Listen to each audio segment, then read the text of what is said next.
As I've just completed a sketchbook, I thought I'd do my first official flip through with you here on my YouTube channel. This is an unusual sketchbook that I've not seen other creators use much at all, if anywhere, on social media. It's a Clairefontaine 8x8 square format, hot press, 100% cotton, 300 GSM, watercolor paper suitable sketchbook. It has a canvas cover which has a layer of gesso on it, so it's primed and ready to go. And as you can see, I've added a male and female mallard duck on the front and back to decorate the cover. It is a relatively small sketchbook, so the price I will put on screen for you at the moment is relatively expensive, but not the most expensive that you will find. My media for this sketchbook are mostly a combination of watercolour, either traditional or Gansai Tambi, gouache and coloured pencil. At various points I've added in other media, including Neocolour 2, oil pastels and soft pastels, and it's handled them very well. The main problem is that the paper is very, very thirsty. And by that I mean when you apply wet media to the paper, it seems to suck all the water off the brush into the paper straight away, and there's no time to move the paint around the surface of the paper. It's so absorbent, it's difficult to get smooth washes over large areas, but if you like a more painterly finish, then this is possibly the sketchbook for you. I've really enjoyed using it, but I wouldn't rush to buy another one, although I do have a second one that I'm halfway through, which I purchased at the same time. The only difference being that that one is an A5 landscape orientation sketchbook. As you can see, it hasn't stopped me using watercolour on pretty much every other page, I would guess, at least throughout this sketchbook. It just means that you have to adapt your techniques a little to get the results that you're looking for.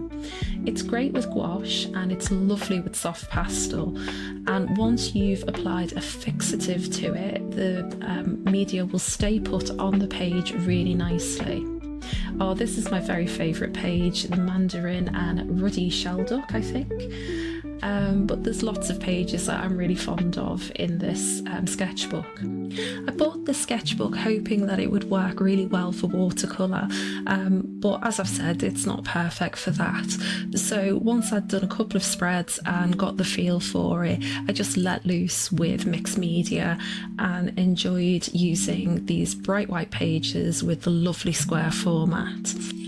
As for the subjects, there's a lot of animals, there's a lot of drawing from life, and there's also some pages that I've filled in while doing paint-alongs with creators like Katie Moody on her Patreon. There's also the occasional spread that I've filmed and uploaded onto YouTube, or when I was using Patreon as a creator, there's a couple of spreads which we did together on my monthly Patreon tutorials. My Patreon is going to remain closed, but I hope in the future, if I get the opportunity to reduce my work hours significantly, that I'll be able to return to it. But I simply don't have the mental bandwidth to work full time and be a content creator, teacher type person on Patreon. Here I'm showing you the final few pages of the sketchbook, which are really rather odd, and this is possibly the reason why it's not particularly popular. Instead of having the plain pages all the way through, the last 4 or 5 are these weird perforated pages that have 3 long skinny postcards with pre-printed lines for the address and stamps printed onto them.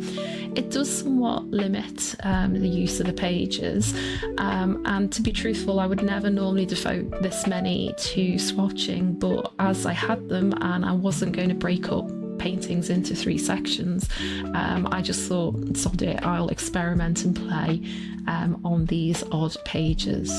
So there you have it, that's my sketchbook tour completed.